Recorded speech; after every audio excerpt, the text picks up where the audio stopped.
Hola, muy buenas noches ya, casi. Bienvenidos a esta capacitación súper interesante sobre los mitos y características de las estrellas.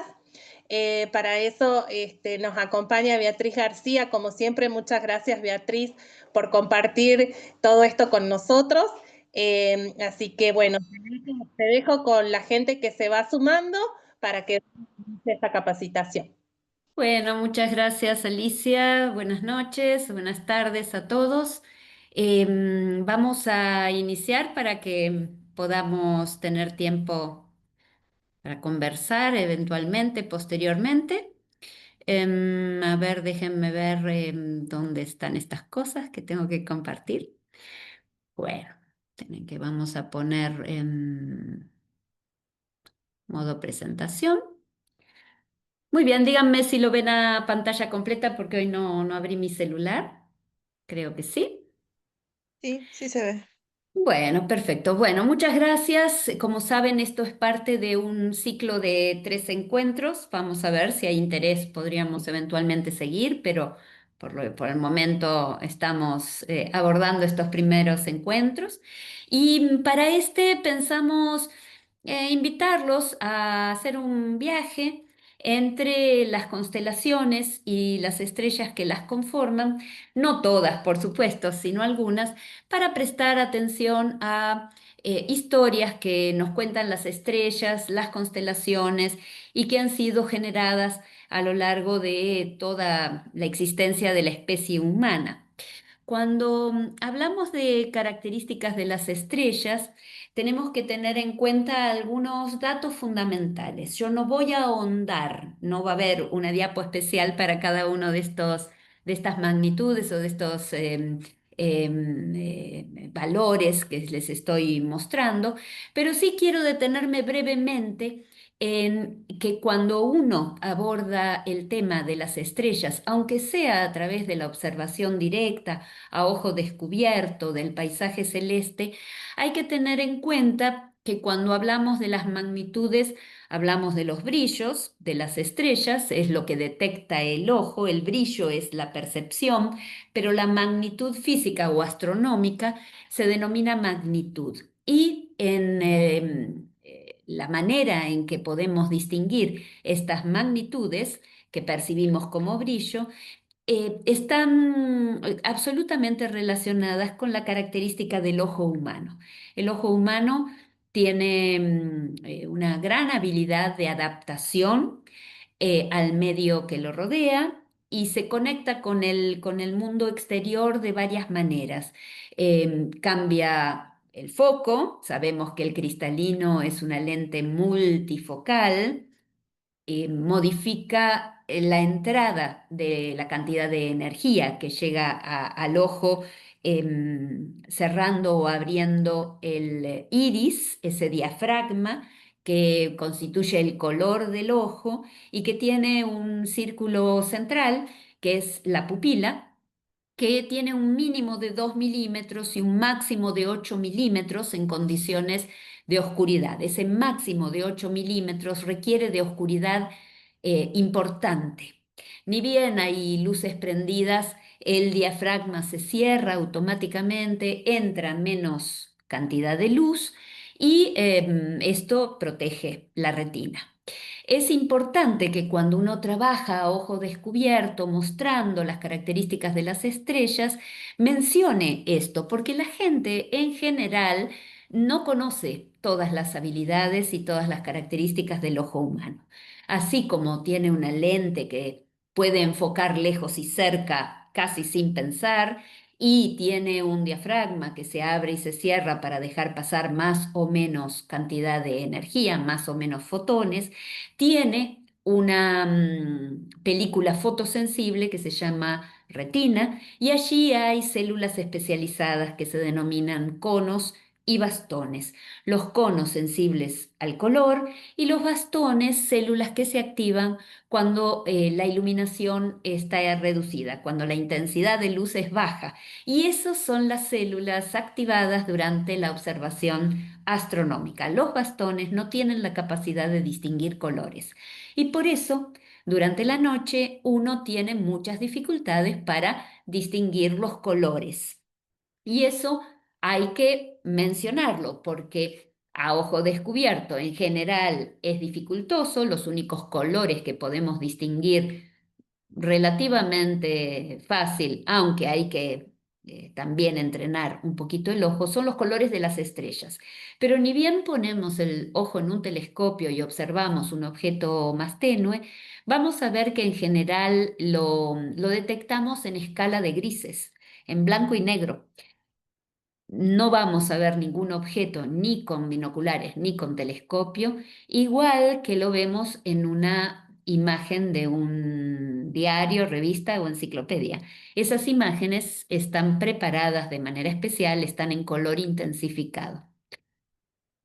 Otra característica importante del ojo humano es su capacidad para observar de reojo, lo que llamamos visión periférica. Y eso lo logramos porque en la parte periférica de la retina tenemos exclusivamente bastones, no tenemos conos. Uno mueve permanentemente el ojo para tratar de que la imagen aparezca enfocada en el centro de la retina, en donde solo tenemos conos. Allí es donde la imagen se forma más definida. Le decimos enfoco, pero lo importante es que aparece nítida. A medida que percibimos cosas en la periferia, la nitidez se va perdiendo y eso se debe a que la cantidad de conos va disminuyendo. Si tuviéramos un ojo todo cubierto de conos, tendríamos en foco todo lo que podemos percibir. De manera que esa visión periférica, gracias a los bastones en la periferia, también la tenemos que entrenar para la observación nocturna. Las estrellas, por supuesto, presentan distintos brillos. En general, esos brillos están relacionados con su distancia. Pueden ser objetos muy brillantes y estar lejos y los veo débiles, u objetos muy débiles y estar cerca y los veo brillantes. El ojo humano tiene un límite para esta combinación entre la energía que produce una estrella y la percepción que tenemos de esa energía debida a la distancia, y el número que la identifica precisamente es la magnitud. Los objetos más brillantes son de magnitudes con números pequeños. Por ejemplo, el Sol es magnitud -26, la Luna -13, Venus -4. La Luna y Venus no producen energía, no tienen luz propia, reflejan la del Sol. Venus es muy reflectivo y la Luna es poco reflectiva, pero está cerca. Y así siguiendo hasta objetos más y más débiles, hasta magnitud 6 en condiciones normales a nivel del mar y hasta unos 1000 o 1500 metros. Si tengo la suerte de estar a más de 2500 metros, seguramente voy a poder llegar hasta magnitud 7. Para objetos más débiles necesito binoculares o telescopios. Las distancias se pueden calcular, por supuesto. Hay distintos métodos. Los astrónomos manejamos varios. Aquí menciono la paralaje, el hecho de que hay unas estrellas que nos permiten determinar distancias que se llaman cefeidas por su variación en el brillo, y algunas supernovas, muertes violentas de estrellas masivas, que también tienen una curva de luz que cambia con la distancia. Entonces, hay formas de saber cuáles son las distancias a las que están los objetos, pero eso, por supuesto, no es parte de una noche de observación, es parte de la explicación, si alguien pregunta, si sabemos a qué distancia está un objeto. Los colores de las estrellas tienen que ver con su temperatura superficial. En principio no tienen nada que ver con su edad. Muchas veces van a escuchar a guías que dicen que las estrellas rojas son estrellas evolucionadas. Eso no es así, hay que demostrar que una estrella roja es evolucionada. El color solo me está hablando de la temperatura superficial. La temperatura superficial depende de la masa. Estrellas muy poco masivas, lejos de estar muy evolucionadas, son rojas. Y estrellas poco masivas van cambiando su color de acuerdo a una clasificación que se llama clasificación espectral, que estuvo determinada, que fue descubierta y planteada por astrónomas en la Universidad de Harvard a principios del siglo XX. Por supuesto que las estrellas tienen una edad durante la cual pueden vivir establemente y luego van a evolucionar hasta su muerte. La evolución de una estrella depende de la masa con la que nazcan. Si son muy masivas, viven muy pocos años; si son menos masivas, muchos años. Por supuesto que en el cielo hay ejemplos de estrellas masivas evolucionadas. Hay ejemplos de estrellas masivas evolucionadas en agrupaciones de estrellas en donde la mayor parte de los miembros de esas agrupaciones, que llamamos cúmulos, aún no están evolucionados porque tienen menos masa. Las estrellas en cúmulos tienen evoluciones que dependen de la masa con la que nacieron. Hay estrellas con poca masa que viven mucho y otras que nacen con más masa en el mismo cúmulo, son parte de la misma familia, que van a encontrarse en un estadio de vida posterior. Las estrellas se agrupan.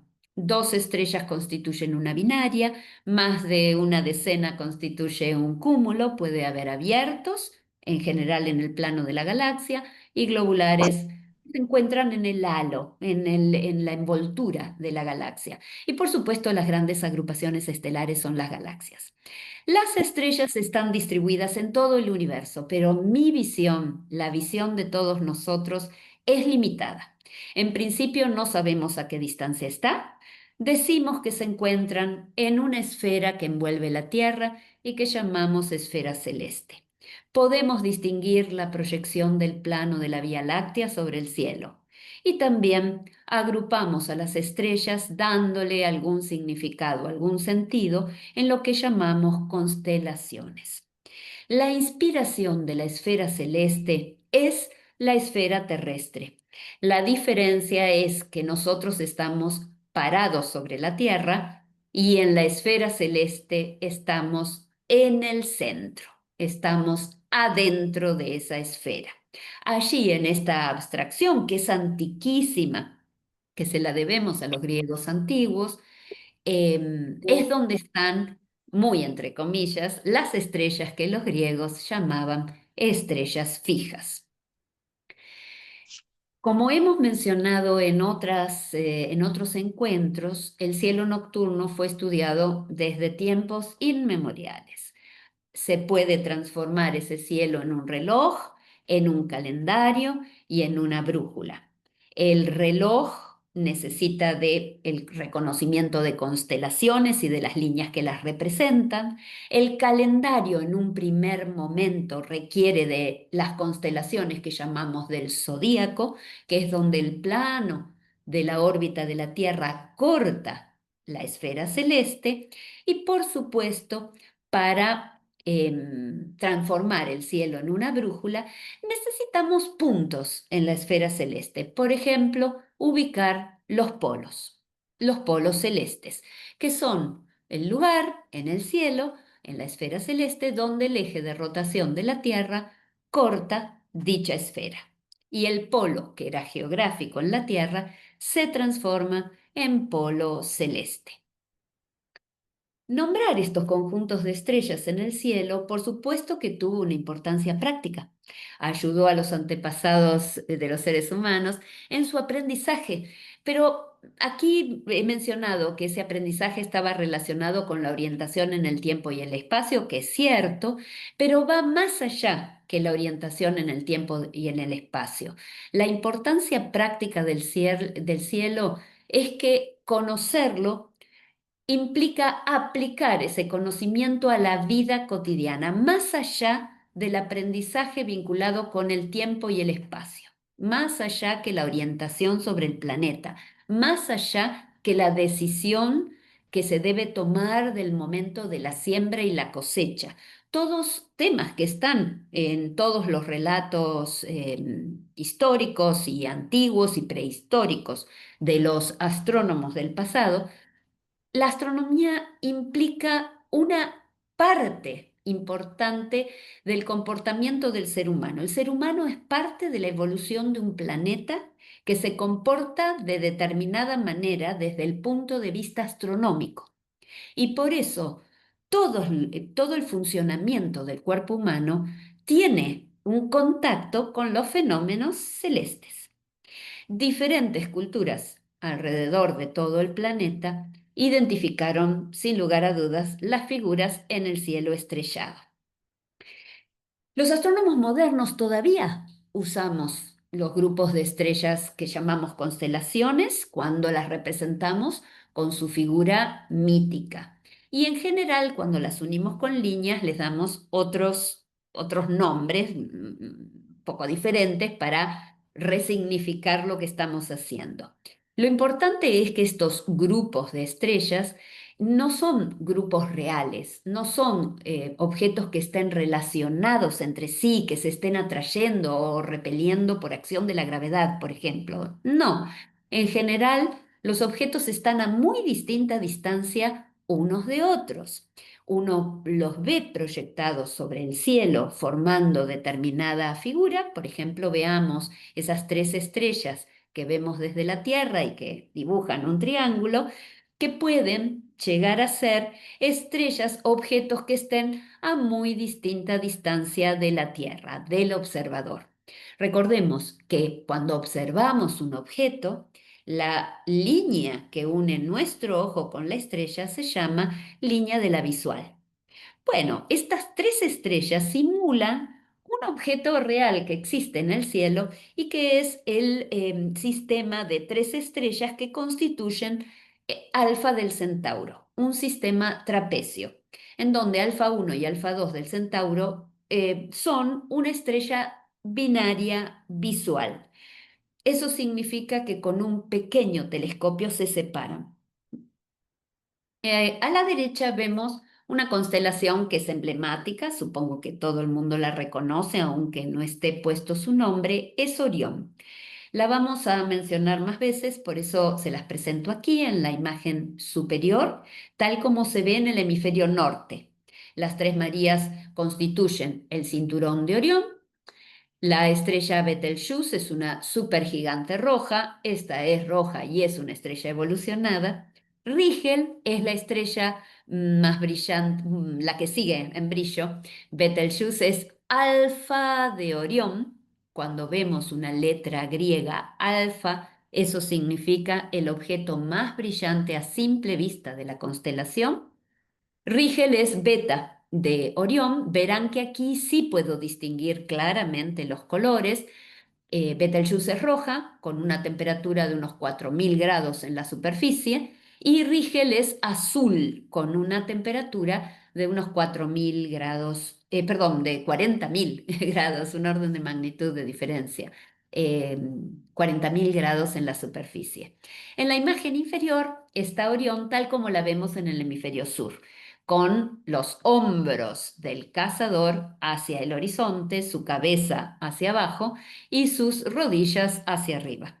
Las famosas 3 Marías constituyen el cinturón de Orión y pendiendo del cinturón, acá pendiendo en el hemisferio norte y en sentido opuesto en el hemisferio sur, está la daga en la mano del cazador, y esa daga tiene como objeto central a la gran nebulosa de Orión, una región de formación estelar. La nebulosa de Orión, en un cielo oscuro y con un ojo que esté acostumbrado a observar las estrellas, se puede distinguir a simple vista. Se ve débil, por supuesto. Con binoculares se distingue muy bien y con telescopios se distingue espectacular, por supuesto. El rectángulo que estoy señalando ahora sobre la pantalla constituye el cuerpo del cazador, del que vamos a hablar en un momento.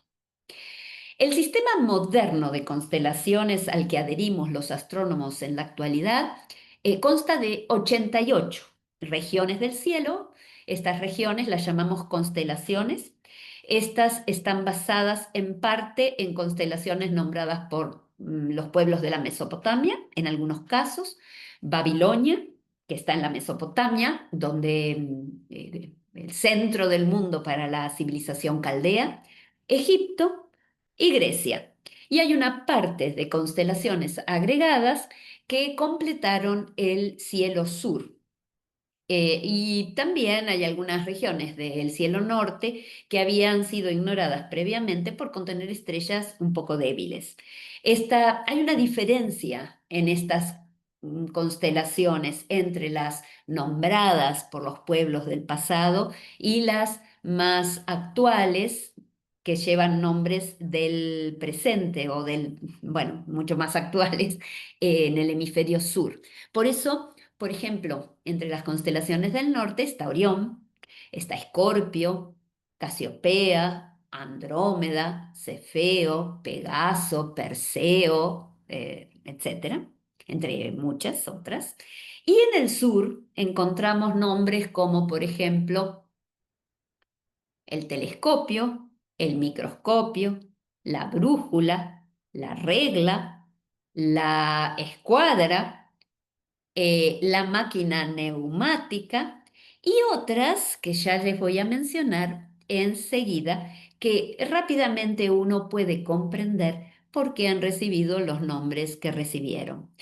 Notarán que las constelaciones del sur son constelaciones que reciben nombres de instrumentos tecnológicos, el microscopio, el telescopio. No son instrumentos que conocieran los griegos o los caldeos. Aquí tenemos las 88 constelaciones en una esfera celeste proyectada en los dos hemisferios. En general, todos los que están participando, creo, de este encuentro han estado en los cursos de capacitación, así que bien saben que estos son mapas que tienen distintas proyecciones. Nosotros hemos confeccionado mapas celestes un poco diferentes con las estrellas en color oscuro y el fondo blanco, principalmente para gastar poca tinta en la impresora, pero iguales que estos, con un centro que es el centro en donde el eje de rotación corta la esfera celeste, de manera que son los polos celestes. Vemos que en el hemisferio norte hay una estrella, la estoy señalando aquí con el puntero, esa estrella es Polaris, alfa de la Osa Menor. La Osa Menor es la constelación que estoy señalando con el puntero y en la punta de la cola de la Osa Menor está Polaris. Es muy útil tener una estrella en el polo porque fácilmente lo ubicamos.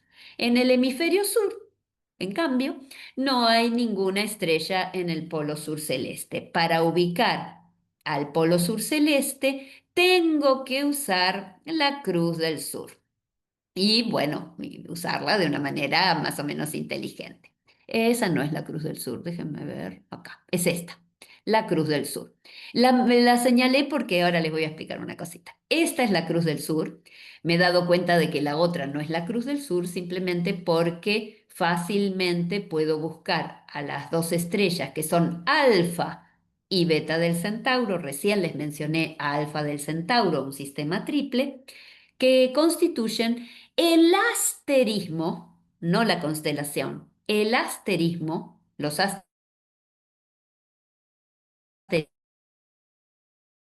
asterismos se forman cuando yo una a continuación de la otra sin necesidad de volcar la figura mítica.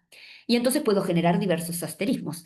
Alfa y beta del centauro constituyen los punteros que señalan a la Cruz del Sur, objeto que necesito para que, proyectando el eje mayor 4 veces y media en dirección de alfa, cruz, la más brillante de la cruz, me permita ubicar el polo celeste.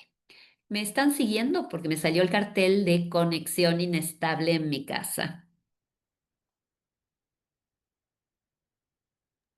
¿Me escuchan? Se Sí, cortó Beatriz. una Sí, por parte. ahí se corta un poquito, pero sí, Ok. después se va. Avísenme cuando se corta porque es esto, es la conexión inestable. Si quieren repetir esa partecita, estaría bueno. La Los última, punteros y cómo hace la prolongación de la cruz. ¿cómo no? En el cielo, las constelaciones están ubicadas en distintas áreas. Como verán, aquí están las constelaciones y hay divisiones. Las divisiones son las regiones de la constelación.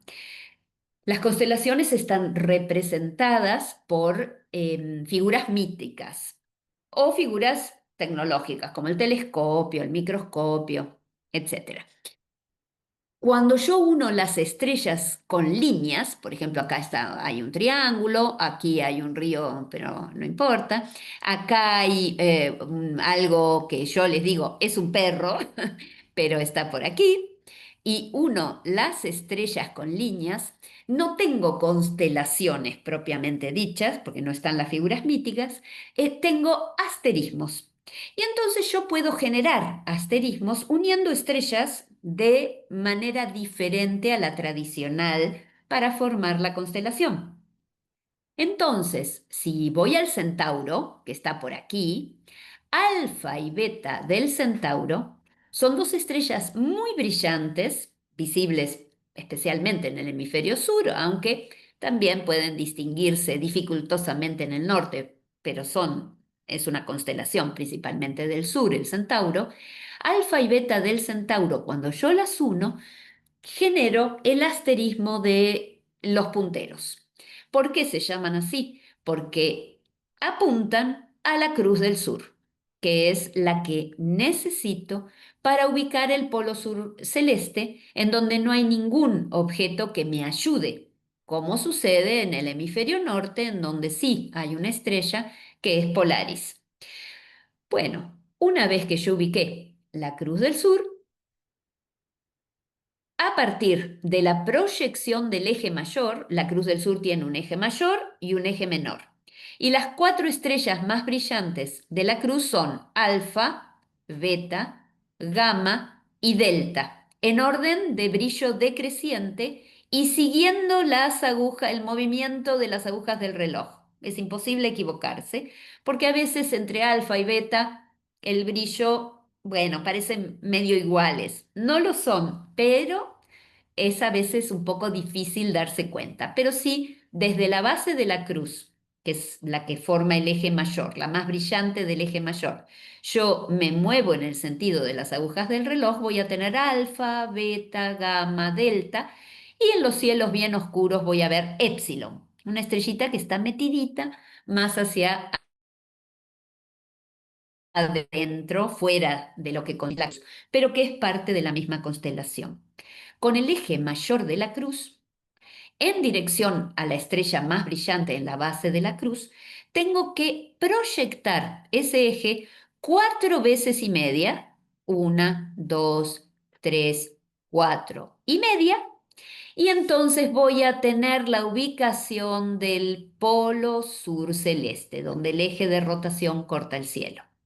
Ese polo celeste lo necesito para transformar el cielo en una brújula, pues bajando la perpendicular al horizonte voy a determinar la ubicación del punto cardinal sur. A 180 grados tengo el norte y ahora espero que el cielo se mueva. Las estrellas aparecen, surgen, salen desde una región del horizonte y se ponen en otra zona del horizonte. Así determino el saliente y el poniente, el este y el oeste. Y el cielo me ayuda a dibujar la rosa de los vientos en el horizonte en el que cada observador está parado.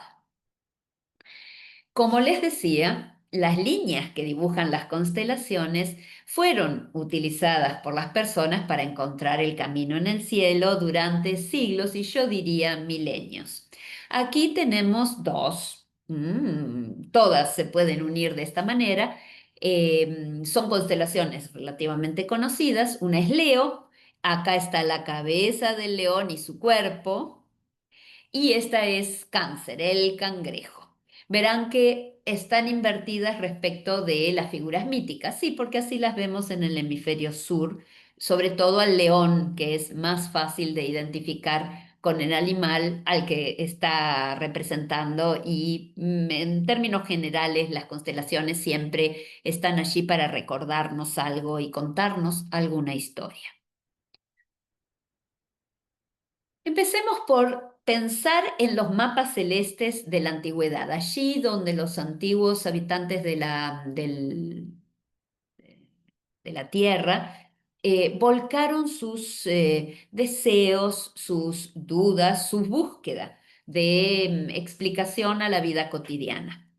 El mapa celeste más antiguo del que se tienen noticias es este que ustedes están viendo aquí. Es un mapa estelar sumerio.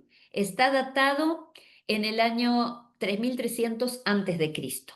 Fue descubierto en el siglo XIX, fines del siglo XIX, en una biblioteca subterránea que pertenecía al rey Asurbanipal. Esa biblioteca había sido construida en torno del año 650 a.C., de manera que, como verán, era un lugar de depósito y de almacenamiento del conocimiento del pasado. Todos los seres humanos hemos guardado y deseamos guardar el conocimiento y los datos y los descubrimientos y las fotos y todo lo que generamos para la posteridad. Esta biblioteca estaba en Nínive, en Irak.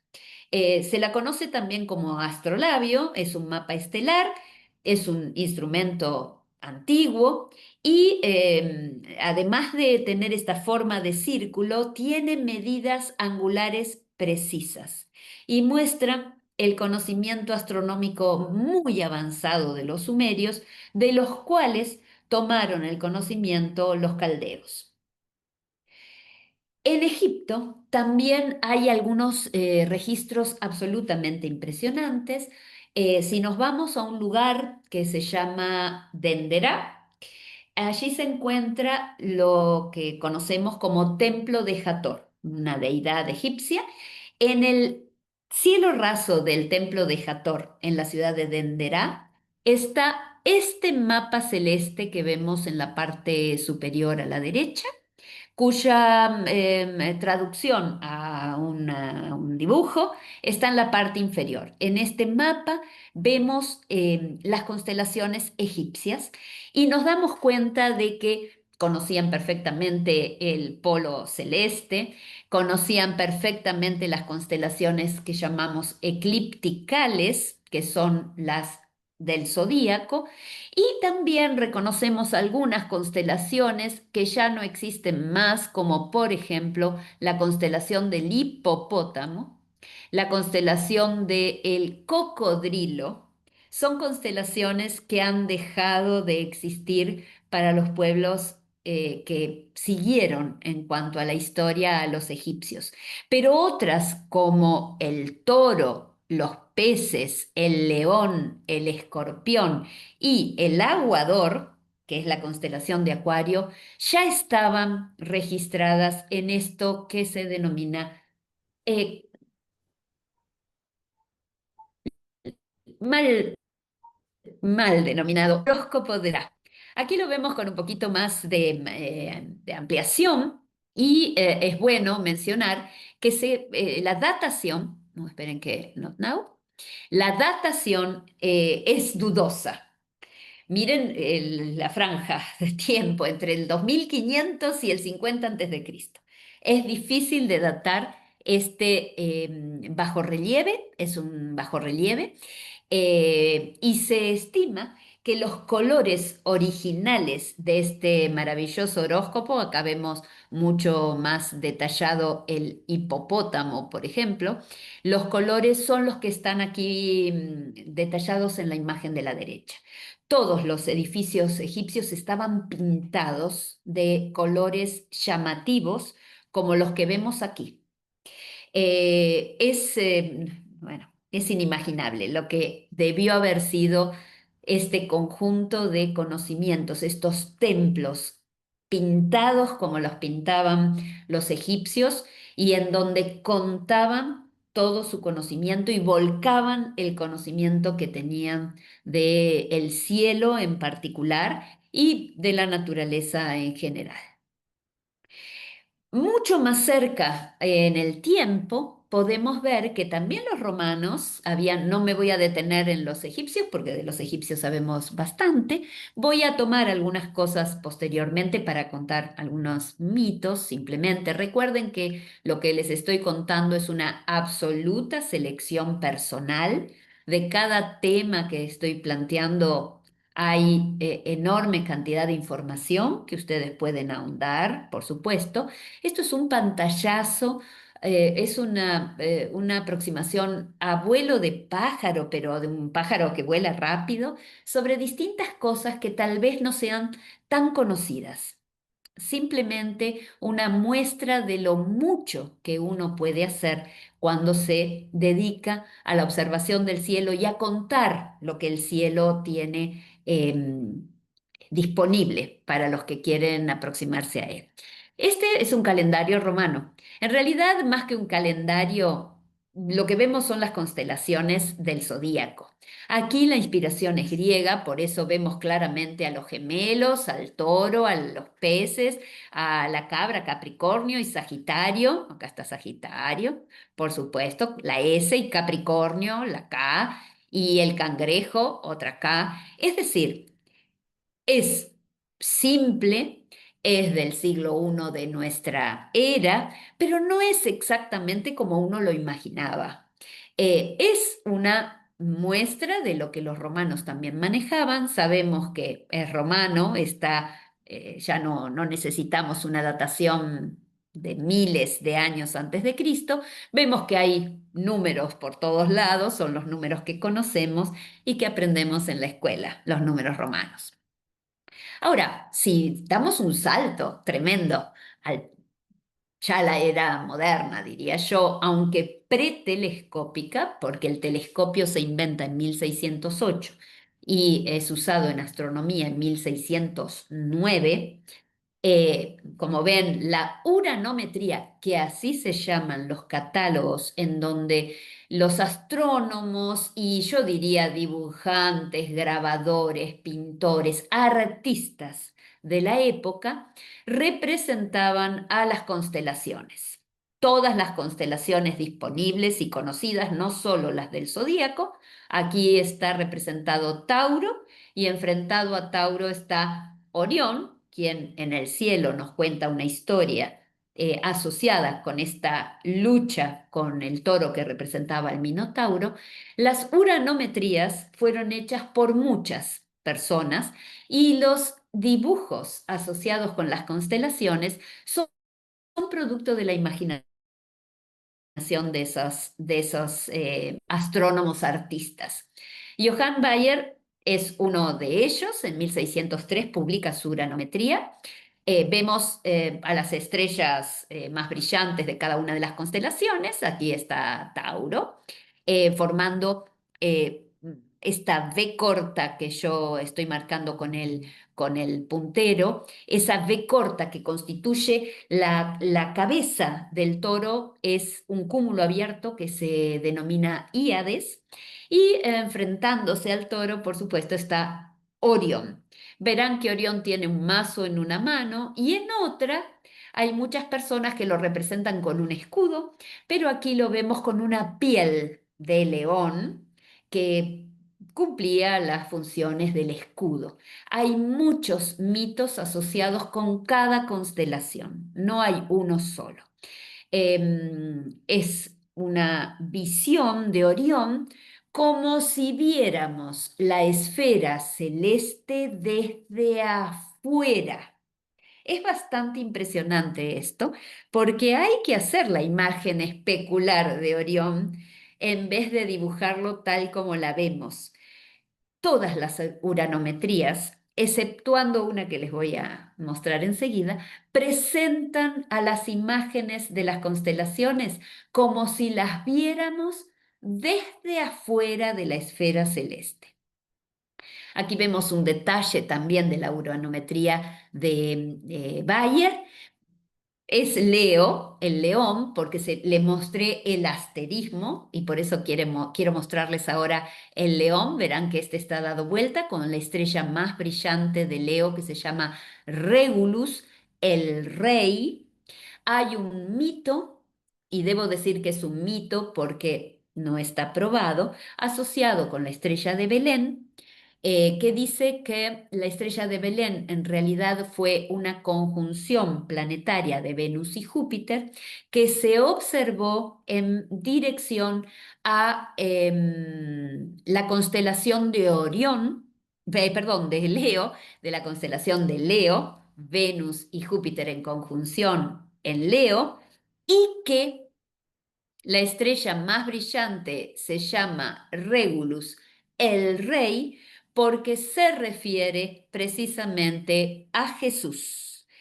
Es una historia incomprobable, la conjunción sí existió, que esa conjunción haya sido lo que en el Evangelio de Mateo, que es en el único en el que se menciona la presencia de los reyes de Oriente que viajaron a Belén para presenciar el nacimiento del Hijo de Dios,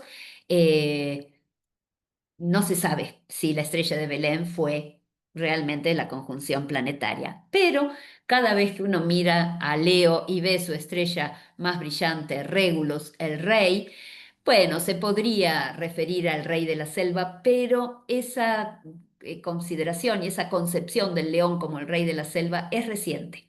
Hay mucha gente que dice que está relacionada con otro rey, el que vino a la tierra a salvar a los hombres.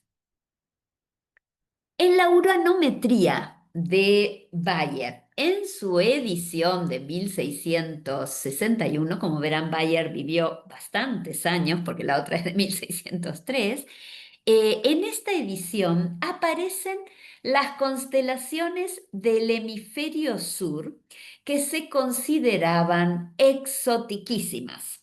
Ya habían sucedido los viajes de descubrimiento. De manera que aquí tenemos la oportunidad de contar que en Europa las constelaciones del sur despertaban un interés absoluto y que los nombres de esas constelaciones ya no tenían que ver ni siquiera con productos tecnológicos como el telescopio, la máquina neumática, la brújula y cosas por el estilo, sino con cosas que los descubridores encontraron en sus viajes de conquista, que terminaron siendo viajes de descubrimiento, por supuesto, aunque, bueno, el descubrimiento era de cosas que ya existían. No es que de golpe descubrieron algo que nadie sabía que estaba. Acá estaban, había gente, vivían seres humanos y, bueno, y los conquistadores llegan en el siglo XV, es decir, ya estaban casi todas las civilizaciones en franca decadencia. Miren ustedes algunas de las que estamos viendo en esta imagen, a ver si pueden llegar a reconocer alguna. Este es el ave del paraíso. Este es el indio americano. Cerca del indio americano tenemos la grulla. Cerca de la grulla, el tucán. Cerca del tucán, el pez dorado. Todas cosas que descubrieron en estos viajes.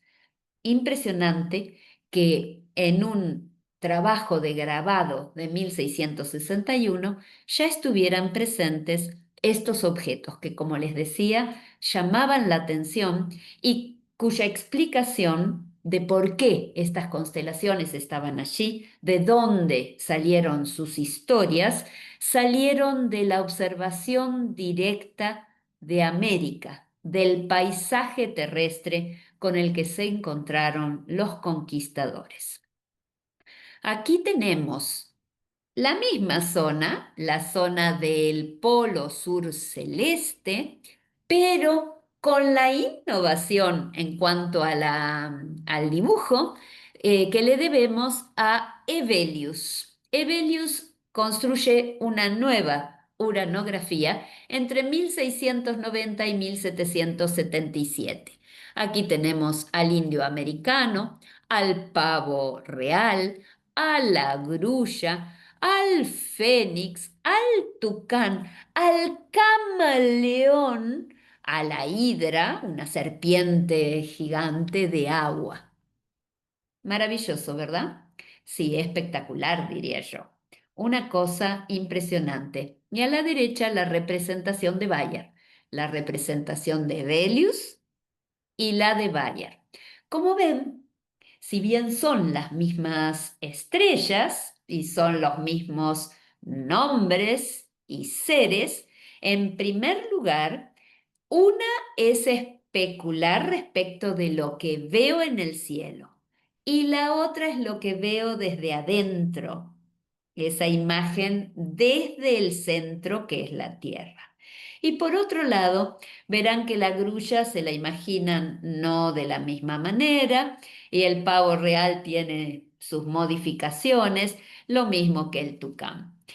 De manera que en el cielo las historias que nos cuentan las estrellas son producto de la imaginación de los seres humanos y seguramente si hoy en día mostráramos los mismos conjuntos estelares que no han cambiado en los siglos que nos separan de Bayer y de Velius, la gente encontraría cosas conocidas, figuras que representan lo que se imaginan en el siglo XXI. Aquí lo tenemos a Orión en la imagen de Bayer y en la imagen de Velius a la derecha. Verán, por ejemplo, que Orión está especular. Uno mira al cielo desde adentro y otro mira el cielo desde afuera, y en vez de la piel de león tiene un escudo, y el garrote, bueno, sigue siendo un garrote, y allí está Orión peleando con el toro. Recordemos que nosotros lo vemos invertido. A los pies de Orión hay una liebre. Aquí está, la liebre, Lepus. Lepus, la liebre, un animal que corre rápido, simboliza la rapidez en la carrera del cazador, de Orión. Y también muy cerca de Orión está el Can Mayor, uno de sus perros, con la estrella más brillante del cielo, a simple vista, Sirio, que representa el alma de la diosa Isis, la diosa de fertilidad entre los egipcios.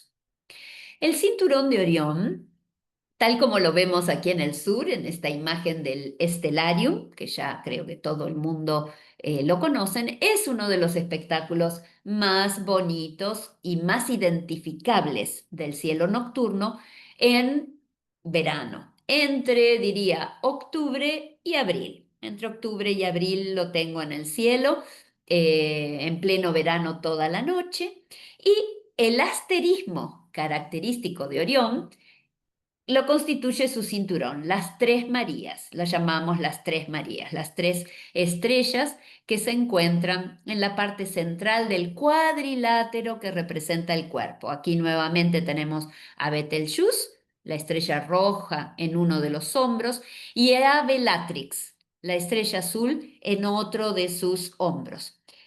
No me voy a detener profundamente porque no es el objeto de esta charla, pero Bellatrix es un nombre bastante emblemático para los jóvenes de entre, bueno, los más chicos, para los chicos, y los jóvenes de hasta, diría yo, unos 35 años, y los adultos, bueno, también, que hemos tenido chicos hace 20 años, porque Bellatrix es el nombre de la malvada tía de Harry Potter. Y en Harry Potter, para los lectores de Harry Potter, hay una enorme cantidad de material astronómico en los libros de Harry Potter, inclusive el director de Hogwarts, Dumbledore, muere asesinado, no quiero spoilear, pero ya Harry Potter tiene muchos años, muere asesinado, empujado desde la torre de la astronomía. Los personajes de Harry Potter tienen nombres astronómicos. El tío de Harry Potter, Sirius Black, no se llama Sirius porque sí, acabo de mencionar a la estrella más brillante del cielo, Sirio, la más brillante del Can Mayor, y no en vano Sirius se llama Sirio, sino que además se transforma en un perro, el Can Mayor.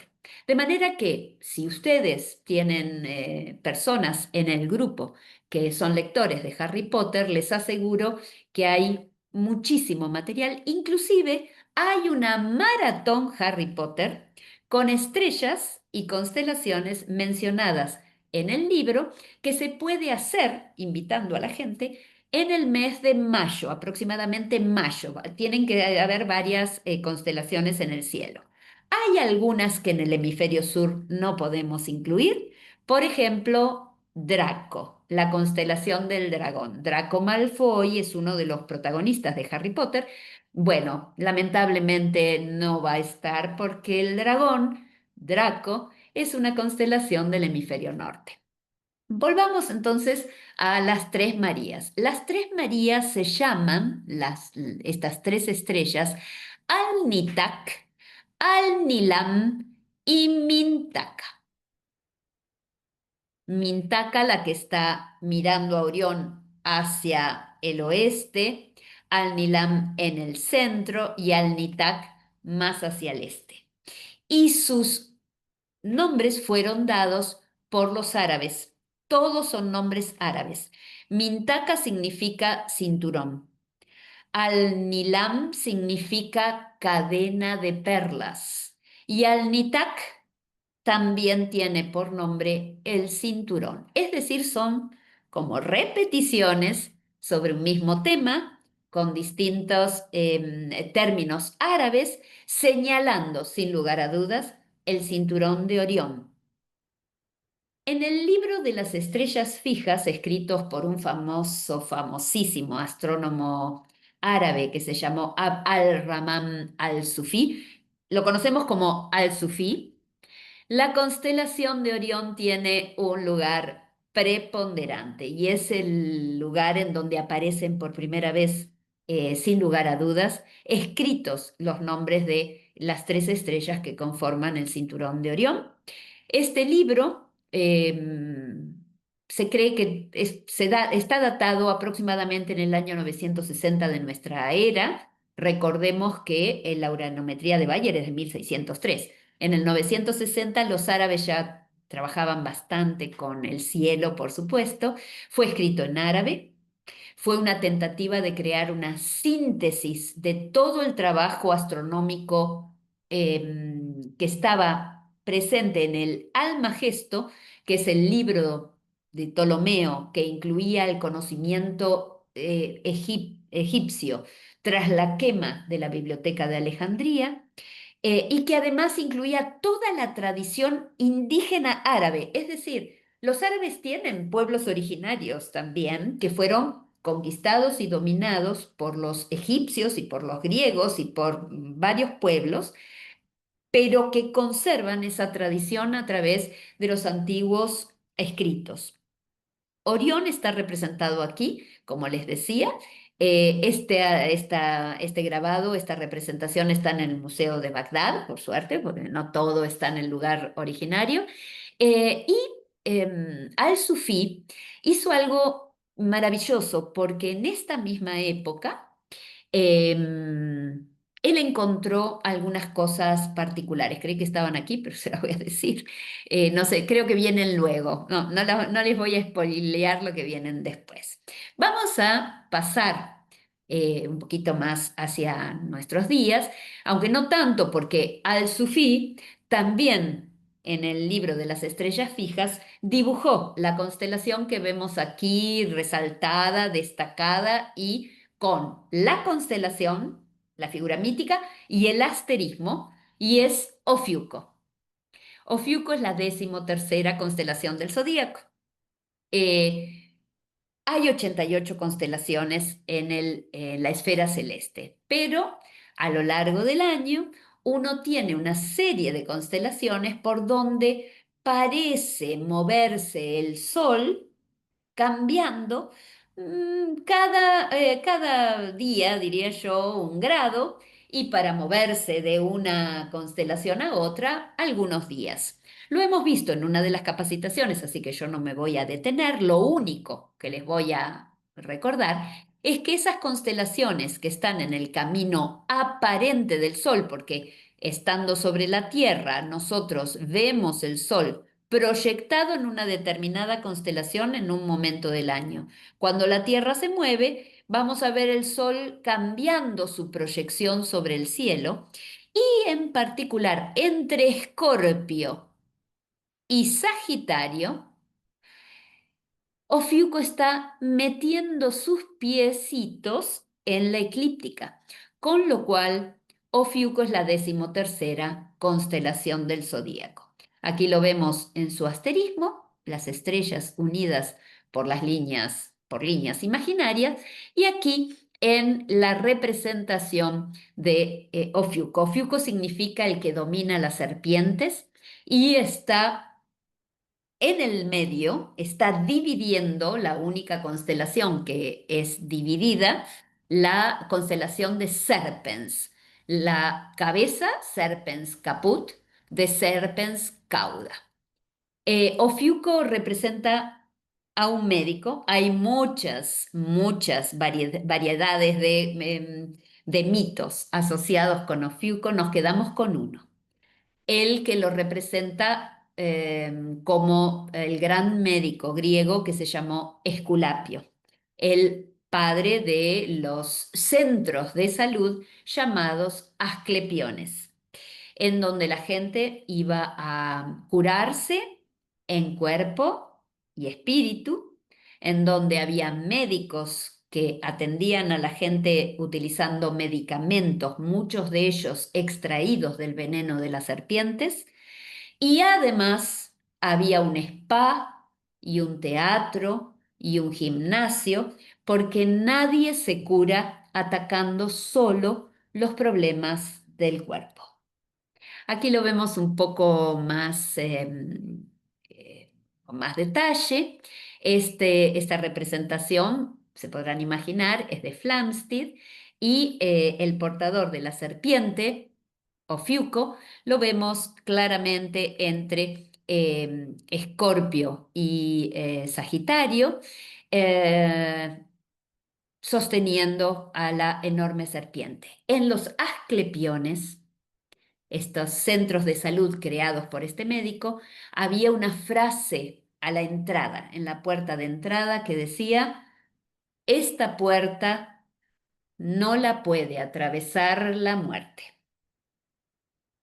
Aquí les traigo un detalle del Stellarium. Es una linda historia para contar si uno tiene la suerte de tener en el cielo a Escorpio, tal como lo vemos con las estrellas. Acá está Antares, que significa en el corazón del escorpión, es también un nombre árabe, con la cola del escorpión, un enorme signo de pregunta en el cielo hasta llegar a Antares en el corazón del escorpión, y después las estrellas que constituyen las tenazas del escorpión. Más hacia el este, Sagitario. Si miran aquí al pie, esta imagen del cielo con el punto cardinal norte frente al observador es para esta noche a las 9 de la noche, y durante varias noches se va a ver muy parecido. Tenemos a Escorpio, a Sagitario, en donde Sagitario está blandiendo su arco, el centro galáctico, y entre ambos Ofiuco con Serpens caput y Serpens cauda. Una historia fantástica para contar en estas noches, si es que tengo la suerte de tener una noche bien oscura. En la rodilla de Ofiuco, hace mucho tiempo, tantos como que ocurrió en el año 1604, fue posible detectar en ese año la luz que llegó a la Tierra de una estrella que murió como supernova, y en ese año el que observó ese objeto fue Johannes Kepler, el astrónomo que escribió las primeras leyes matemáticas de la historia de la humanidad que explican el movimiento de los cuerpos celestes. Una cosa maravillosa.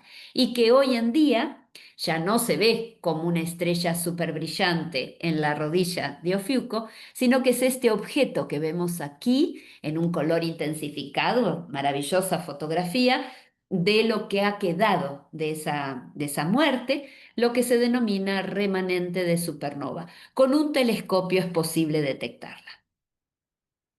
Les decía que hay uranometrías y uranometrías. Resulta que en el año 1877 se publicó la uranometría argentina.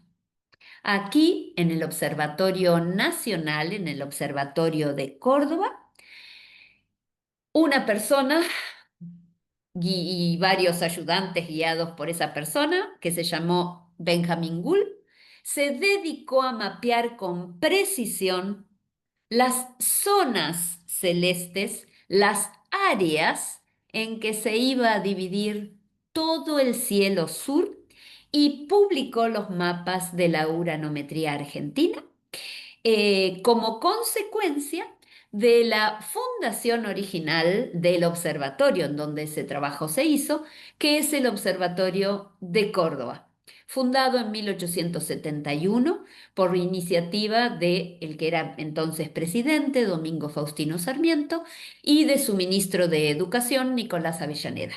El observatorio empezó a instalarse algunos años antes de 1871.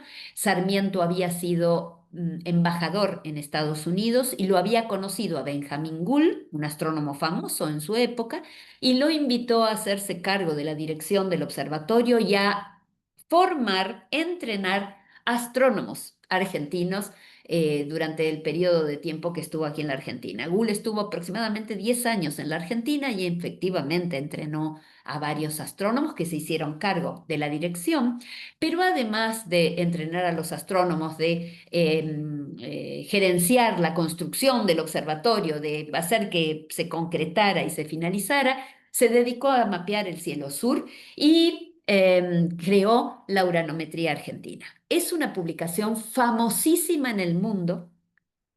No había nada escrito formalmente completo del cielo sur, salvo la uranometría de Bayer, que, como ustedes vieron, se circunscribía al polo sur celeste, pero sin método, sin delimitar las zonas de las constelaciones, cosa que sí hizo Gould, y en la delimitación de las zonas se encontró con el navío de los argonautas, una constelación que apela, por supuesto, a Jasón, al viaje de los argonautas en búsqueda del vellocino de oro, una constelación que se ve en el hemisferio sur, que fue nombrada por los griegos que viajaban cuando conquistaron, por ejemplo, Egipto, hasta bien el sur del imperio, del imperio, bien digo, egipcio, donde se llegaba a distinguir esta constelación, y Benjamin Gould es el responsable de haber dividido al navío de los argonautas en la vela,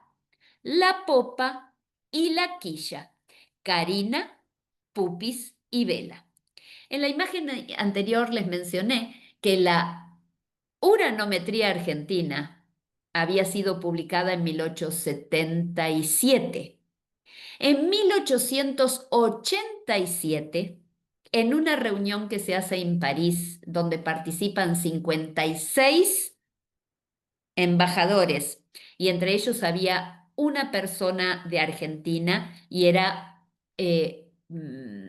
Joseph Beff, del Observatorio de La Plata, y en representación, estas 56 personas de 16 países, y entre ellos Argentina, se inició un trabajo global inspirado en la uranometría argentina, que es la primera uranometría en donde están delimitadas las áreas de las constelaciones, que se dio en llamar la Carte du Ciel, en donde Argentina participó hasta el mismísimo fin de la historia que se extendió durante muchísimas décadas y la participación argentina concluyó con la publicación de las últimas imágenes y placas fotográficas para la Carte du Ciel en la década del 70 del siglo XX.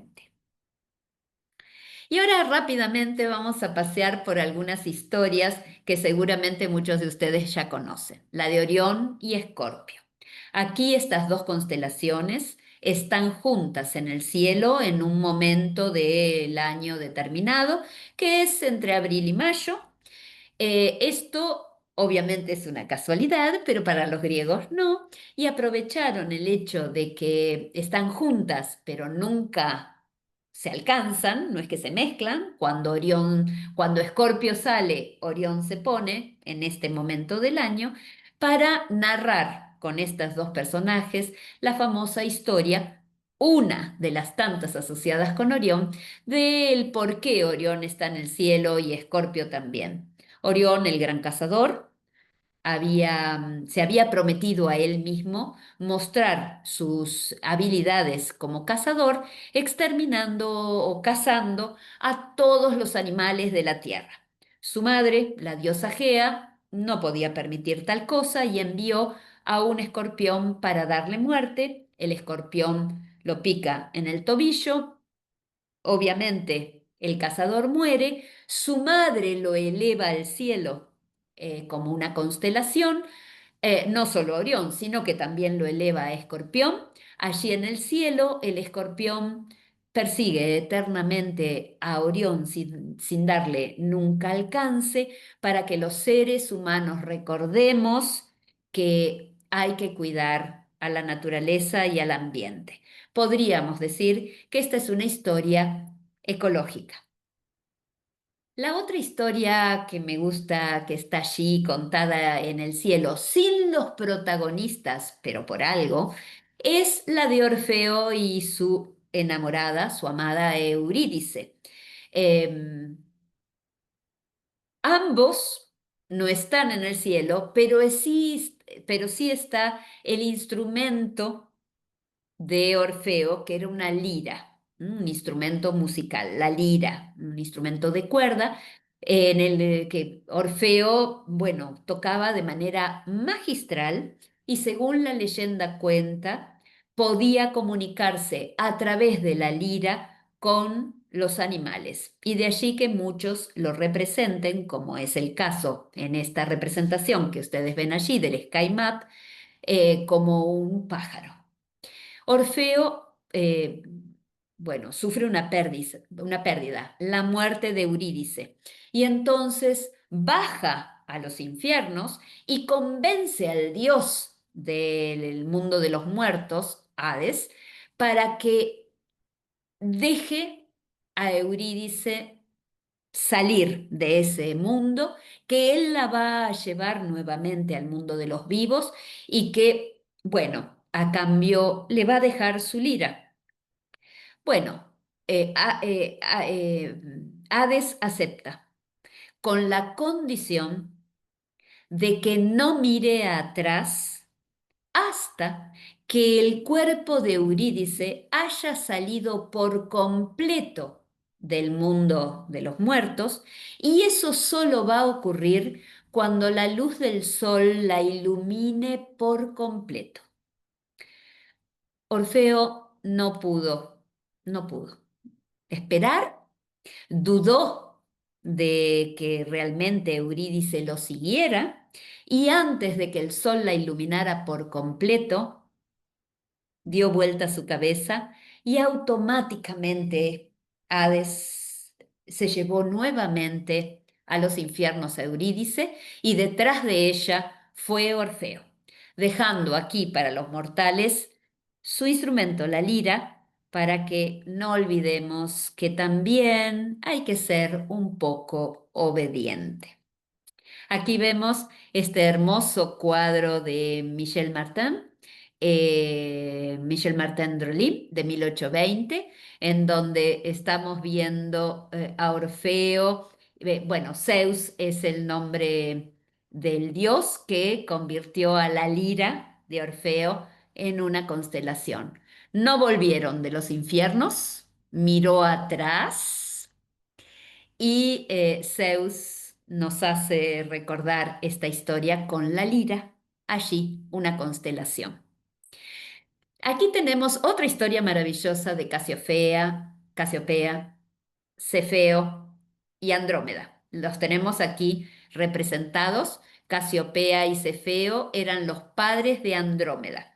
En un momento, Andrómeda, hija de Casiopea, empujada un poco por su madre, empezó a sentirse la más hermosa del mundo. Esto es un poco la bruja malvada de Blancanieves.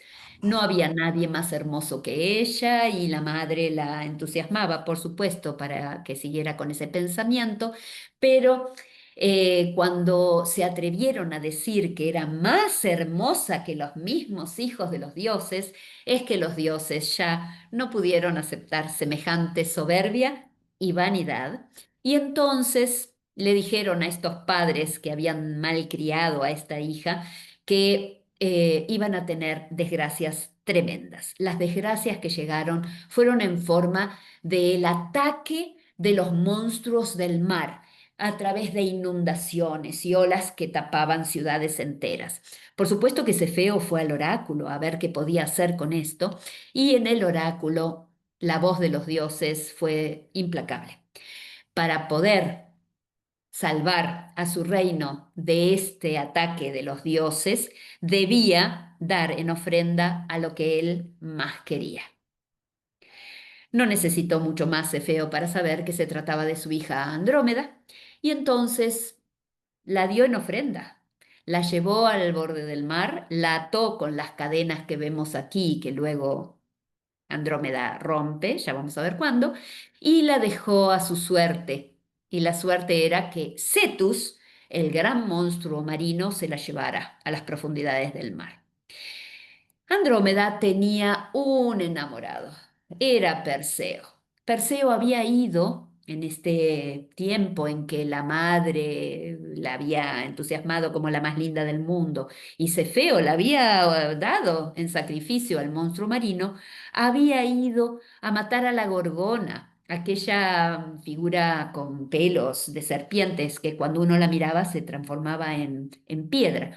Bueno, Perseo la había vencido con su escudo, haciendo que ella misma se viera reflejada en el escudo de Perseo, de manera que cortó la cabeza de la Gorgona, de su sangre aparece el caballo alado y montado en el caballo alado que se llama Pegaso, llega a este reino de Cefeo y Casiopea encontrándose con que su amada había sido ofrecida en sacrificio. Por supuesto que corre a salvarla, rompe sus cadenas, pero todavía no podían hacer mucho porque en su viaje Andrómeda había sido prometida en casamiento a otro príncipe, con el cual el pobre Perseo, que estaba súper cansado, muerto, venía de matar a la Gorgona, después de liberar a Andrómeda, tuvo que enfrentarse a él para vencerlo, hasta que por fin pudieron encontrar una vida juntos y tener una cantidad enorme de hijos,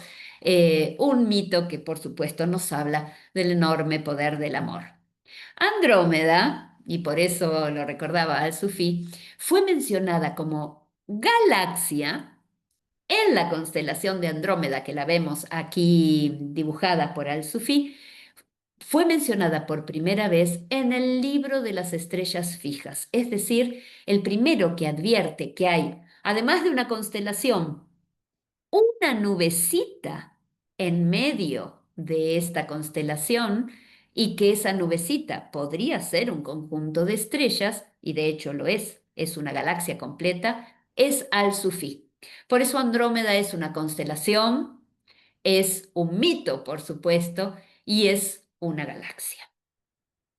No voy a hablar en detalle de las constelaciones oscuras andinas, porque de esto hablamos muchísimo en nuestros encuentros de capacitación. Solo es un recordatorio para aquellos que no escucharon aún hablar del río del cielo, el Hatummayú, de la constelación de la llama, de la uña llama, del sapo, la serpiente, la perdiz y el zorro, pero principalmente no lo voy a hacer porque les quiero contar otras historias también asociadas con estas nubes oscuras en la Vía Láctea, como las del pueblo Mocoit en Chaco, que tal vez no hayan oído mencionar tanto Chaco, la provincia del Chaco, pero habría que explorar si en el Chaco salteño hay Mocoit, lo ignoro, porque en el pueblo Mocoit también hay constelaciones o asterismos muy particulares.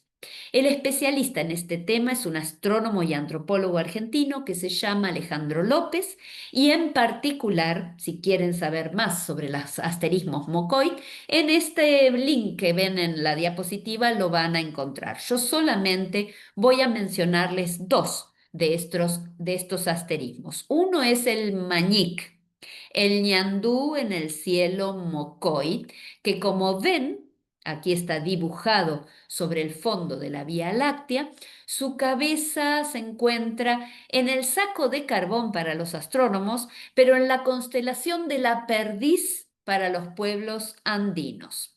El cuerpo se extiende hasta Sagitario, y sé que se extiende hasta Sagitario porque en esta región bien brillante está el centro de la galaxia, en dirección a Sagitario. Con el movimiento de la Vía Láctea, este asterismo se mueve, y esto se interpreta como la recreación de la historia mítica de este ñandú o suri en su ascenso desde el inframundo, luego su ascenso al cielo y finalmente una caída a la tierra. El otro asterismo que les voy a mencionar, pero reitero, hay varios, es el viejo algarrobo mocoy, el Mapicocxoquic. Este algarrobo también está formado por zonas brillantes y oscuras de la Vía Láctea, además de las estrellas incluye las estrellas que constituyen la constelación, más que occidental, yo diría europea, de Sagitario. Y para no quedarme en el medio, ya que hemos mencionado a la chacana como representación de la Cruz del Sur en los pueblos andinos, y hemos dicho que la Cruz del Sur en otros pueblos, en otras comunidades originarias, no es una cruz, no es la chacana, sino el rastro de un choique, es decir, el choyols, es que traigo aquí en esta oportunidad la historia del pueblo tehuelche. Para los tehuelches, como dice allí, dicen las abuelas tehuelches, que una huella que el choique dejó en su carrera sobre el arco iris quedó para siempre grabada en el cielo, dibujada con 4 estrellas, las 4 estrellas de la Cruz del Sur. Aquí vemos el rastro del choique con las 4 estrellas, alfa, beta, gamma y delta de la cruz. En la imagen inferior, el rastro real de un suri, de un ñandú, y en la imagen central, el choique completo, ese que en su carrera sobre el arco iris dejó su huella en el cielo, con su patita, la Cruz del Sur, y su otra extremidad con alfa y beta del centauro, los punteros. En la imagen de la derecha vemos una representación del choique del ñandú en el cielo en el planetario de Malargüe.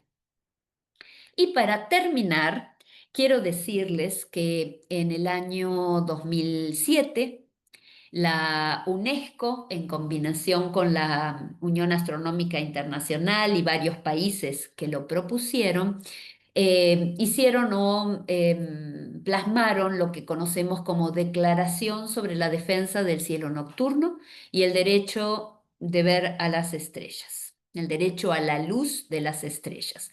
Y tal como reza aquí, el texto de esa declaración dice: conscientes que la visión de la luz de las estrellas ha sido y es una inspiración para toda la humanidad y que su observación ha representado un elemento esencial en el desarrollo de las culturas y civilizaciones, es que declaramos al cielo nocturno patrimonio intangible de la humanidad. Me parece que ese patrimonio intangible de la humanidad además requiere promover su defensa para las generaciones venideras. Y parte de esa defensa es rescatar estas historias que nos cuentan las estrellas, las constelaciones, a lo largo y lo ancho, más bien en torno de todo el planeta Tierra. Y con esto termino. ¿Qué les pareció? Abren los micrófonos y comenten. Excelente, me encantó. Qué poder de contar historias. Felicitaciones.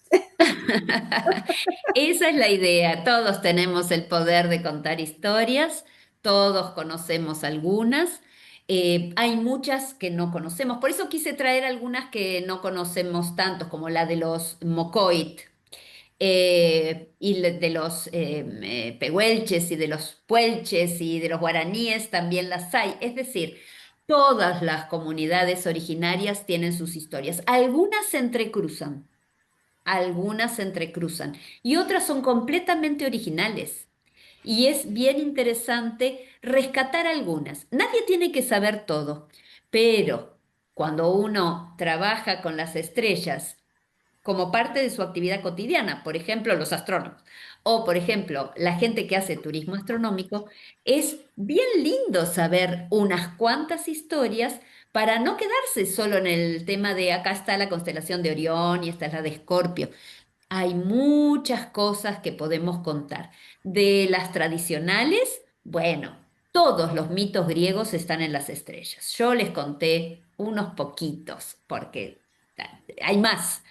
Todos están allí en las estrellas, de manera que es cuestión de buscar y de, bueno, buscar y ser serio en la búsqueda, porque hay alguna gente que cuenta cualquier cosa, ¿no? Por supuesto. Por eso cuando yo les recomiendo algunos libros es porque estoy segura de que esos libros fueron testeados, chequeados, fue producto de la conversación con representantes de las comunidades originarias. El trabajo de Alejandro López con el pueblo Mocoit es impresionante, le llevó décadas y tiene una producción muy interesante. Lo buscan, Alejandro López, Comunidad Mocoit, lo van a encontrar. Y tiene inclusive un audiovisual muy interesante, un video, una especie de documental sobre estos encuentros con los caciques de la tribu Mocoit. Con los Mocoit hemos seguido después trabajando en otras oportunidades. Es un pueblo asociado con los Tobas, pero a ellos no les gusta que los denominen Tobas. El nombre original es Mocoit. Ah, Es no como los tiene nada Cuom. que ver. Y los Cuom. Es decir, se los engloba todo el pueblo chaqueño como Toba, pero tenemos a los Cuom y a los Mocoit.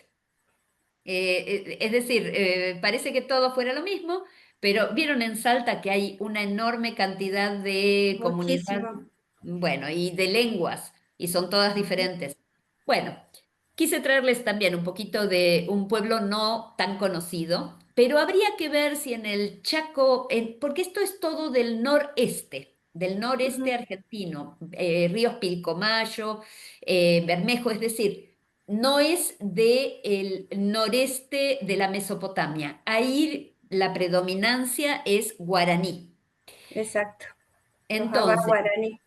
habría que averiguar si hay algún contacto en Salta, que no lo sé, pero ustedes tienen una variedad enorme de cultura. Sí queda grabado. Así que bueno, no sé si les gustó, si les pareció bien.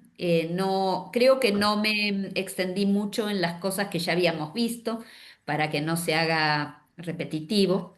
La idea es esa, cada lunes algo un poquito diferente. Oh, espectacular. Muy Sí, excelente, interesante. doctora. Muy piola, muy interesante. Sobre Bueno, todo combinar diferentes visiones, ¿no? sí, Chaqueña, es fantástico. mesopotámica, Así es. universal, más las locales. Está bueno. Es un tema amplísimo, uno puede profundizar, bueno, hasta dónde se sabe, ¿no? Hay muchas cosas que se ha perdido, por supuesto, lo que se perdió, se perdió. Lo que no tiene registro ya no lo tiene.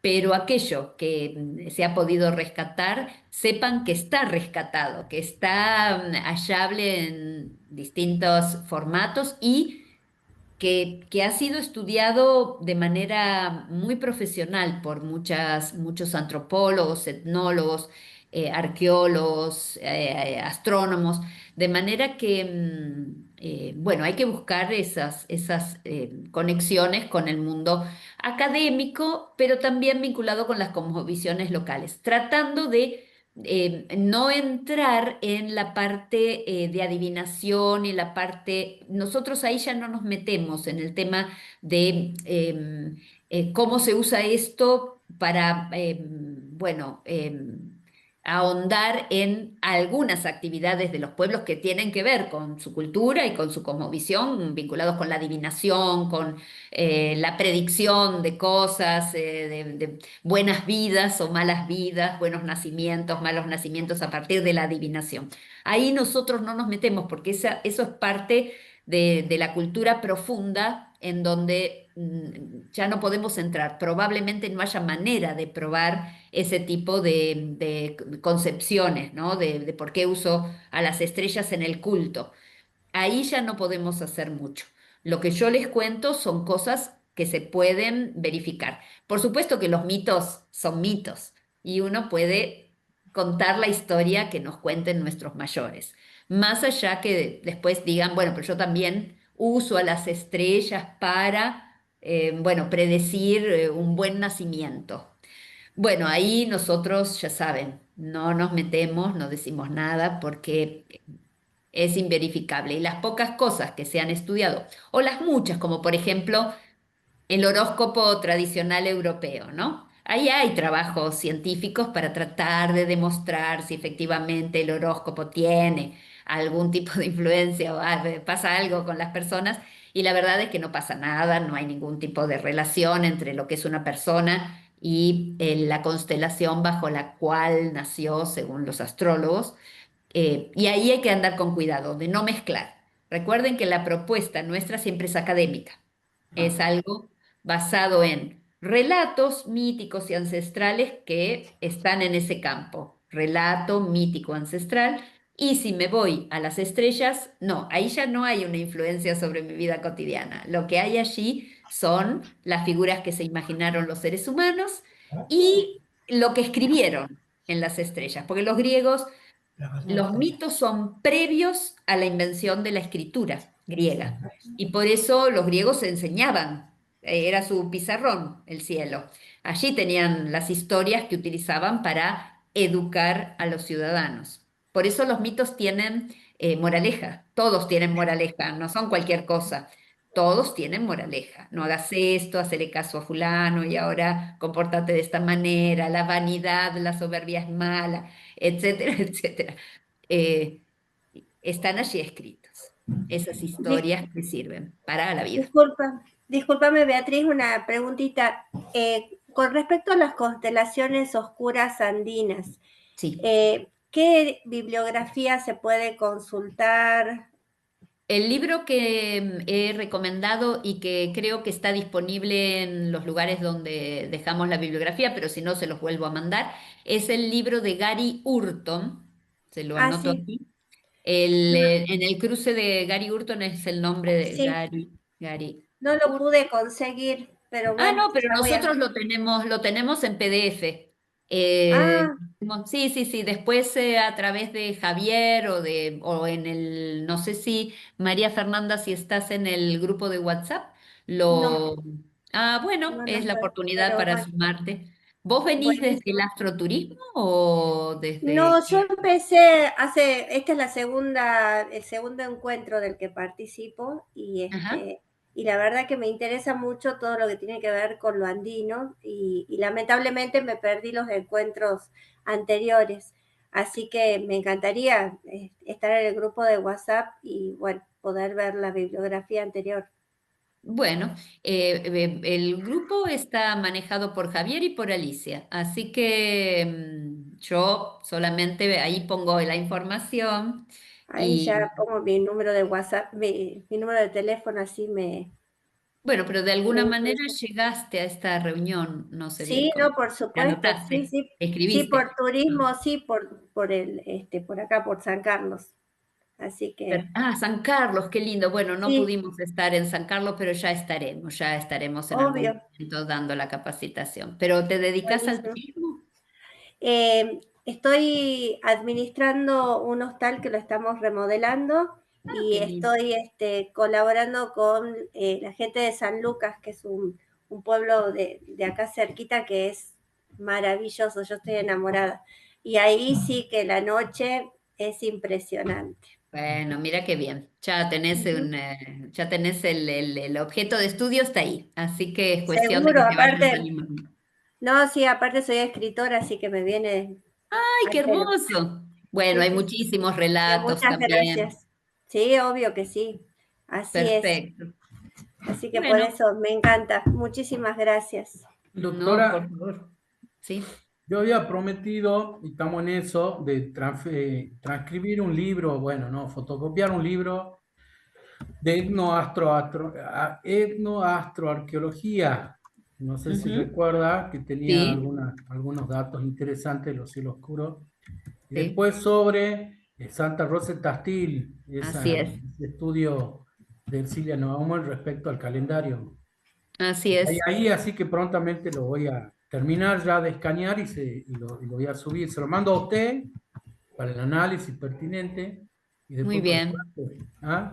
Creo que con va a ser todo gusto, con la todo suma, gusto. porque hay mucha información. Me acordaba ahí leyendo ese libro respecto a las Pléyades, que los peruanos lo usaban como elemento para definir si iba a venir una buena temporada de lluvia, una temporada de baja Ujú. lluvia, y en función de eso, cómo hacer con los cultivos. Y esto era con las Pléyades. Sí, los peruanos conocían los ciclos que hoy en día llamamos el niño y la niña. Sí. Así que, bueno, como hacían observando la naturaleza. Sí, el conocimiento que tenían los pueblos andinos, sobre todo el incaico, ¿no? Era enorme, enorme. No, Ahora, desconocemos todo lo que sabían porque, bueno, no hay una escritura descifrada. Eh, pero bueno, si alguna vez se descifran los quipus, sabremos qué sabían, por lo menos los que se conservan, porque también se han perdido una enorme cantidad. Imagínense que cuando llegaron los españoles quemaron todo, derritieron el oro, derritieron el oro, lo transformaron en lingote. Lo que les parecía eran tejidos, ay, mira, todos estos nudos, ¿para qué sirven? Lo quemaron. Y eran quipus. Así que Exacto. no sabemos lo que hay y lamentablemente lo que quedó no es suficiente para descifrar. sí, yo lo que decía, y esa información sirve, ¿verdad? Porque nosotros vemos las Pléyades y podemos poder interpretar como lo hacían ellos, Por o supuesto, por usar por lo supuesto. menos esa información contando que se hacía en el mundo andino esa cuestión. Así es, sí, sí, sí. Ok. Sí, las Pléyades yo no lo incluí hoy, pero es un grupo No, importante, no, sí, verdad, cerca sí, de verdad. Tauro. No, yo me acordé cuando te comentaba nada más. Así que bueno, nada, próximamente pondré ese libro a Ujú. disposición. Bueno, un Bueno, placer, ¿eh?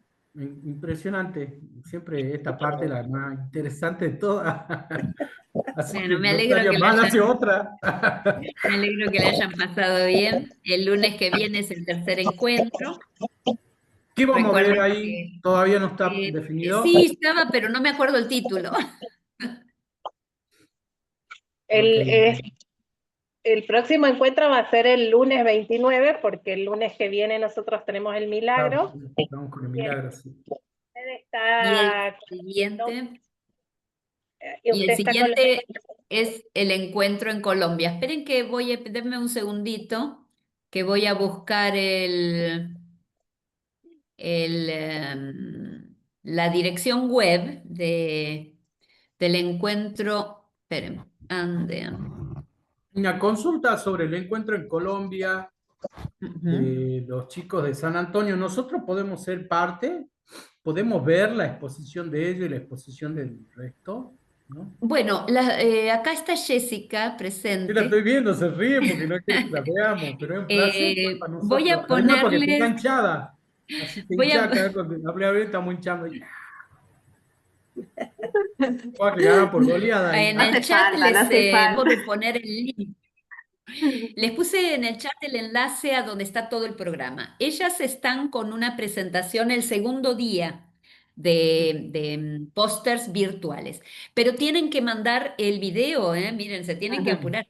Tienen que mandar un video de 5 minutos contando el póster, porque se decidió que las presentaciones las enviaran así, en pósters grabados, o mejor dicho, en presentaciones de 5 minutos como si estuvieran frente al póster, 5 diapositivas o cosas así, contando de qué se trata el proyecto. Y eso va a estar pasándose toda la hora del encuentro de pósters virtuales, que hay varios. Entonces, ese día, por supuesto que pueden estar en contacto. Voy a averiguar de qué manera podemos hacer que se junten. Yo diría que va a ser muy poco probable que todos se puedan conectar, porque creo que tienen una sala de Zoom con un número limitado como todo. Un webinar tiene 300 personas, tampoco es que puedo meter 1000. No sé cuánta gente del exterior va a haber. Lo que yo sugiero es que, por ejemplo, en San Antonio se junten. Las personas que quieren participar se junten y estén. Que en Salta traten de hacer lo mismo, que estén en algún sitio, no sé, un auditorio o algún lugar así, para que no sean tantas conexiones. Y entonces yo pida los permisos, porque si miran la página web que acabo de compartirles, verán que había una fecha límite para anotarse como asistente. Jessica lo hizo, Jessica está anotada para participar como asistente online. Por eso, traten de ver dónde se juntan, en un lugar que haya buen internet, para que puedan participar hablando y saludando y cosas por el estilo, y contestando alguna pregunta si es que hay. Y como hay gente en otros lugares que no son San Antonio, yo lo que les pediría es que me pasen algún referente, algún nombre. Jessica ya está anotada porque ella tiene el póster, ya se inscribió para ser parte virtual, así que supongo que va a poder ver todas las charlas y estar en los días completos, pero para los más le diría, por favor, que se pongan de acuerdo para ver si ponen 1 o 2 lugares, o 3, es decir, no les digo que sean uno, pero sí lugares específicos con nombre y apellido para que yo pueda transmitirlo y pedir que los dejen ingresar más allá de que ya esté cerrado la inscripción, porque la gente del lugar en donde se está haciendo, donde se va a hacer el encuentro, es un poco rara. Ya se los digo, fue muy difícil la discusión respecto de cómo hacer el encuentro. Si no soy muy específica, me van a generar cierto problema con la participación. Lo que me van a decir porque no se anotaron antes. Pero Claro. yo voy a hacer como si no hubiera pasado nada y ya está, y voy a pedir el favor de que los incluyan en la lista. Sí, pero igual se puede despedir o no. Somos un grupo grande, muy interesados y queremos apoyar las iniciativas que Sí, surgen a pero nivel por supuesto, local. por ejemplo, ustedes se pueden conectar tal vez a través de un Zoom como ahora y todos se Sí, conectan a través de ustedes. No sé muy bien, creo que se puede sí, hacer eso también. voy No a estoy muy consultar, segura. vamos a consultar si podemos despedir Bueno, ese día o esa pásenme hora porque para que alguien vaya. el problema es que está cerrada la inscripción para participar virtualmente. Ese es el problema. Mm, Entonces, como ustedes quieren participar, y me parece lógico porque hay una persona de Salta que va a exponer, tenemos un argumento fuerte para pedir que los dejen entrar, pero necesito que me manden los nombres de quiénes, por lo menos, de algunos, y después vemos cómo negociamos cuántos. ok, perfecto, te agradezco. ¿Y a qué hora va a ser ese día, más o menos? ¿Tenés idea? Está allí Del programa. Ok, en ya lo el miro. programa. Recuerden que a ver, ya les digo, esperen que se los comparto.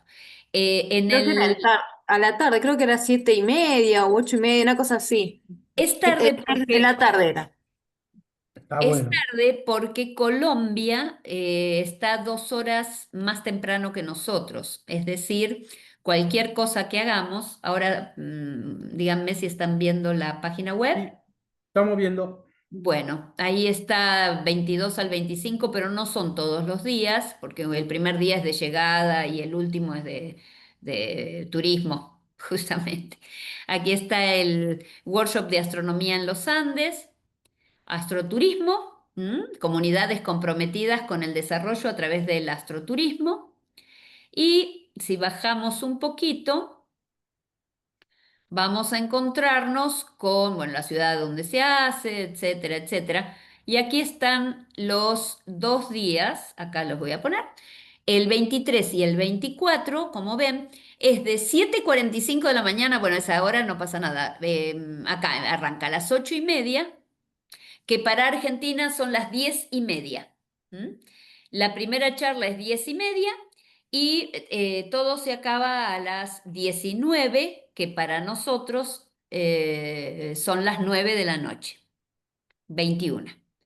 Y las chicas, Jessica y Mirta, van a hacer la presentación aquí el segundo día entre las 18 y las 19, es decir, entre las 20 y las 21 a la tarde. Pero verán que hay varias presentaciones que son bien interesantes. Creo que después están los temas. Después creo que están los temas también. No sé si esto tiene link, no, pero están detallados. Y hay algunas presentaciones invitadas. Por ejemplo, Lady Ortiz es una persona conocida colombiana que se dedica al astroturismo. El empoderamiento comunitario es a través del astroturismo. Hay una charla de astronomía cultural. Después va a haber una sobre divulgación científica, sobre contaminación lumínica. Yo voy a hablar de astronomía inclusiva, es decir, astronomía para personas con discapacidad, pero en el campo del turismo. Y después hay presentaciones de las personas que han mandado contribuciones, como Jessica y como Mirta, y todos sus pósters, que no recuerdo qué número tienen, pero van a ir todos aquí en el último día con la contribución a través del video de 5 minutos. Mm. Y Jessy, ¿cómo estás? ¿Con miedo? Sí. Pero miedo de qué hay que hacer como si uno estuviera vendiendo Tupperware. O ese. No, yo ya tengo el video todo, me falta ponerle la voz, porque, a ver, no estamos coincidiendo con Mirta en los tiempos para juntarnos. Entonces, bueno, yo ya lo tengo armado, las diapositivas, todo, falta ponerle la voz. Entonces yo dije, a mí no me gusta la cámara, entonces yo pongo voz en off. Es lo único que yo me animaría a hacer. Bueno, voy relatando todo, Recuerden, voz en off. Em, recuerden de por lo menos hacer una presentación de ustedes mismas al Sí, principio, ¿no? hay foto, todo, estamos ahí, yo me nombro, o sea, nombro que somos Mirta, que soy Jessy, que propusimos este proyecto, pero bueno, no me gusta filmarme. Bueno, les voy a sugerir, pero pónganse, Sí. traten de que por lo menos decir adiós o algo así que quede más o Ah, menos bien. Sí les sugeriría que subtitulen, además, bien. ¿eh? Bien, bien. En castellano, no en otro Sí, idioma, sí, sí. pero que traten de subtitular porque vieron que hay personas que no escuchan bien o que, qué sé yo, los argentinos no hablamos tan mal, hablamos un castellano que en general se entiende en el resto de América, pero por las dudas, porque, no sé, siempre es mejor que esté subtitulado. Es una muestra de inclusión.